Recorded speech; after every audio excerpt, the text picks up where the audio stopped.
Damai sejahtera Allah yang melampaui segala akal, itulah yang memelihara hati dan pikiranmu di dalam Kristus Yesus Tuhan kita. Amin. Saudara-saudari yang dikasihi Tuhan kita Yesus Kristus, firman Tuhan yang menyapa kita pada perayaan pesta kedua turunnya Roh Kudus bagi kita adalah dari kitab Roma pasal 8 ayat 1 sampai ayat 8. Demikianlah sekarang tidak ada penghukuman bagi mereka yang ada di dalam Kristus Yesus. Roh yang memberi hidup telah memerdekakan kamu dalam Kristus dari hukum dosa dan hukum maut. Sebab apa yang tidak mungkin dilakukan hukum Taurat karena tak berdaya oleh daging, telah dilakukan oleh Allah dengan jalan mengutus anaknya sendiri dalam daging, yang serupa dengan daging yang dikuasai dosa karena dosa.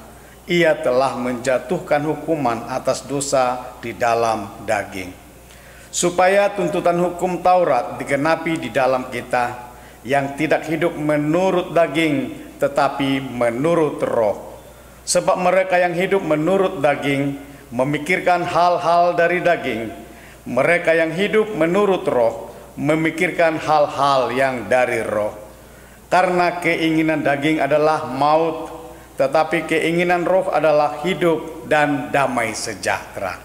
Sebab keinginan daging adalah perseteruan terhadap Allah, karena ia tidak takluk kepada hukum Allah. Hal ini memang tidak mungkin baginya. Mereka yang hidup dalam daging tidak mungkin berkenan kepada Allah. Demikian firman Tuhan. Saudara-saudari yang kekasih di dalam Kristus Yesus, yang penuh sukacita menerima curahan Roh Kudus di tengah dunia yang kita hidupi pada saat ini, yang penuh dengan tantangan, cobaan yang dapat mengganggu kita dan selalu mencoba menggoda kita dengan 1000 cara untuk berusaha menjatuhkan hidup kita, orang percaya. Sehingga banyak dari antara kita yang beriman kepada Kristus, bahkan para pelayan, terseret di dalamnya. Ada yang masih saja hidup dalam kedagingan, terikat dan dikendalikan oleh dosa, sehingga melakukan perbuatan dosa itu dianggap sebagai hal yang biasa dan wajar. Ibadah dan pelayanan memang dilakukan, tetapi hanya sebagai rutinitas semata. Ibadah dan pelayanan berjalan terus, tetapi sekaligus juga perbuatan dosa terus mengikutinya dan sangat enggan untuk melepaskan diri darinya. Saudara, apalah arti dari semua itu? Berhati-hatilah. Sebab jika kamu hidup menurut daging, kamu akan mati. Tetapi jika kamu hidup menurut roh, oleh roh kamu mematikan perbuatan-perbuatan tubuhmu, kamu akan hidup. Saudara, oleh karena itu kita harus hidup sebagai manusia baru dengan meninggalkan perbuatan-perbuatan lama kita yang penuh dengan hawa nafsu kedagingan. Sebab barang siapa menjadi milik Kristus Yesus, ia telah menyalibkan daging dan segala hawa nafsu dan keinginannya. Saudara, di dalam Kristus tidak ada lagi penghukuman. Ini adalah karya Allah yang tidak dapat dilakukan oleh manusia.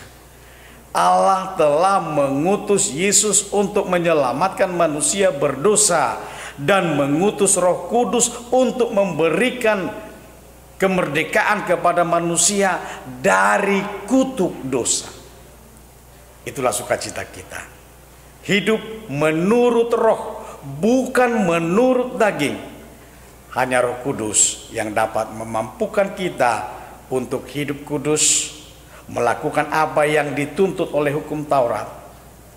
Dengan kata lain, kebenaran Allah dapat digenapi dengan hidup menurut roh, bukan menurut keinginan kedagingan kita. Saudara, Allah memerdekakan kita dari dosa dengan mengutus anaknya Yesus Kristus yang telah mati dan bangkit dan naik ke sorga untuk mempersiapkan tempat bagi kita. Allah juga memampukan kita untuk hidup kudus dan benar seturut dengan kehendaknya dengan mengutus Roh Kudus berdiam di dalam hati kita, di dalam diri kita. Dengan demikian maka pergumulan kita terhadap dosa dan pergumulan kita terhadap hidup benar juga maka akan diselesaikan oleh karya agung Allah. Saudara, mari kita lihat bagaimana Allah memfasilitasi segala yang terbaik bagi kita agar kita dapat hidup seturut dengan kehendaknya. Ia memberikan Yesus Kristus untuk menanggung dosa kita. Ia mencurahkan Roh Kudus untuk berdiam di dalam kita. Ia bahkan memberikan firman-Nya sebagai panduan untuk kita di dalam kehidupan kita sehingga kita dapat hidup di dalam roh dan kebenarannya. Saudara-saudari yang dikasihi Tuhan kita Yesus Kristus, orang yang dikuasai oleh keinginan daging berlaku hukum kehidupan yang berpusat kepada diri sendiri dan dikendalikan oleh kebiasaan tabiat yang berdosa. Sementara orang yang dikuasai oleh keinginan roh, maka baginya akan berlaku hukum kehidupan yang berpusat kepada keinginan Kristus, dikendalikan Roh Allah dan diarahkan oleh Roh Kudus kepada Allah.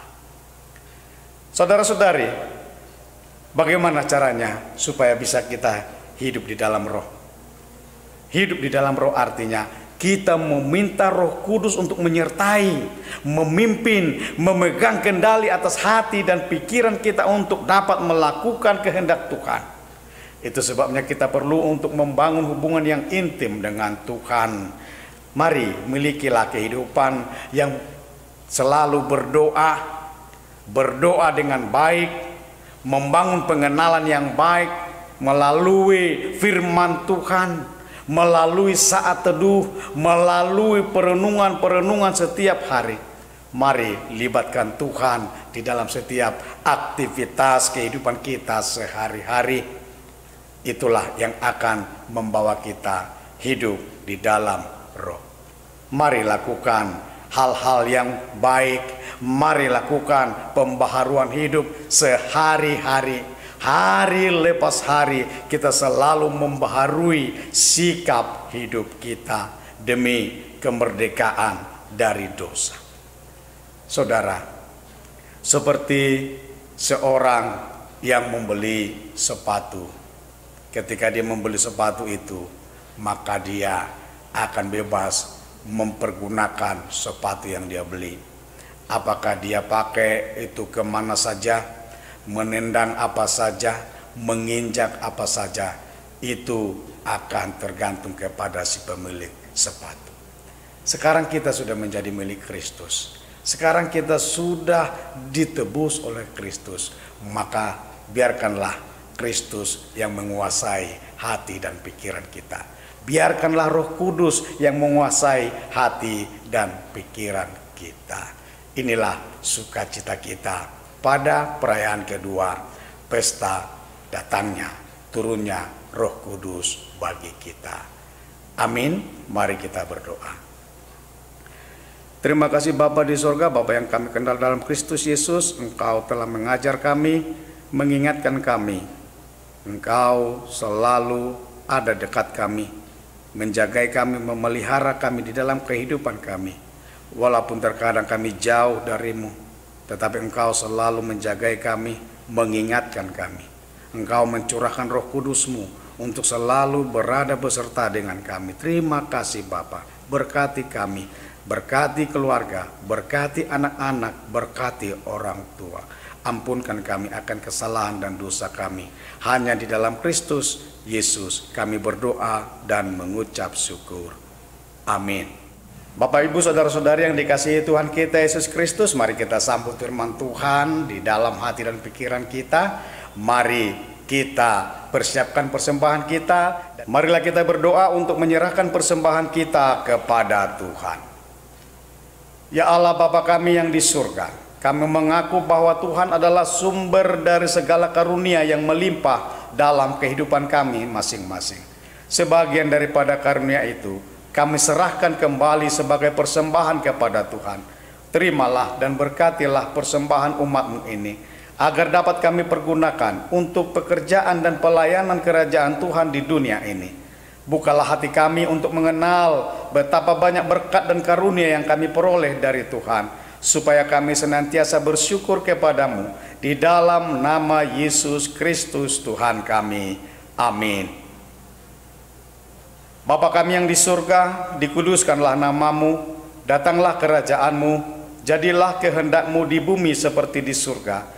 Berikanlah kami pada hari ini makanan kami yang secukupnya, dan ampunilah kami akan kesalahan kami, seperti kami juga telah mengampuni orang yang bersalah kepada kami. Dan janganlah membawa kami ke dalam pencobaan, tetapi lepaskanlah kami daripada yang jahat. Tuhan memberkati engkau dan melindungi engkau. Tuhan menyinarkan wajah-Nya kepadamu dan memberi engkau kasih karunia. Tuhan menghadapkan wajah-Nya kepadamu dan memberi engkau damai sejahtera. Selamat Hari Pentakosta.